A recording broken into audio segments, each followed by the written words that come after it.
Mesdames et messieurs, bonjour, bienvenue dans mon studio voiture.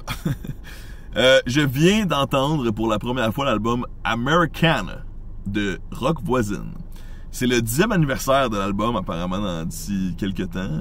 Rock Voisine va commencer à faire des spectacles pour Americana. Je viens d'entendre ça à la radio de la première chaîne de Radio-Canada. Et en entendant Penelope McQuaid me dire que c'était le 10e de Americana, l'album de Rock Voisine, je me suis dit, je devrais écouter cet album. Et c'est quand même paradoxal que l'album ressort pour le 10e, mais que ça fait des années qu'il est disponible sur Spotify. Incroyable.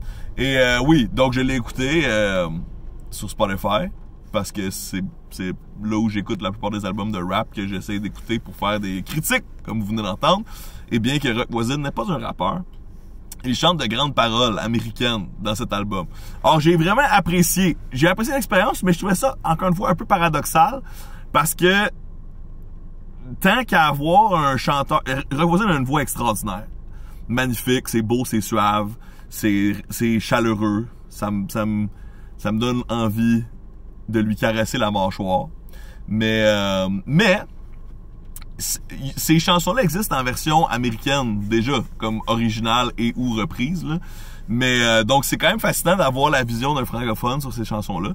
Là où l'album est de loin le plus fort, c'est définitivement la fin, quand on mélange à la fois la version francophone et anglophone des chansons. Parce qu'il faut savoir que il y a plusieurs chansons country cultes qui ont été reprises en français au Québec pour faire des hits, comme on s'est aimé comme on se quitte, simplement bla bla bla bla bla bla.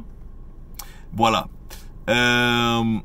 Donc à suivre pour le bon Rock Voisine. J'aimerais bien te voir en spectacle. Moi, j'ai déjà eu la chance de l'interviewer une fois. C'était extraordinaire. J'étais dans la même pièce que lui, alors qu'il nous faisait écouter ses covers de Cœur de Pirate dans le temps de Musique Plus, mesdames et messieurs. Donc, voilà. Salut mon rock. Merci à la première chaîne de Radio-Canada de m'avoir fait découvrir cet album un peu 10 ans en retard. Et oui, je vous recommande surtout les 3 dernières chansons à la fin, les mélanges entre la version américaine en anglais et la version francophone. C'est extraordinaire. Peace, love, rock and roll, laissez des pouces. Americana! C'est aussi le nom d'un album de The Offspring que je trouve un peu meilleur. Mais les deux sont valides.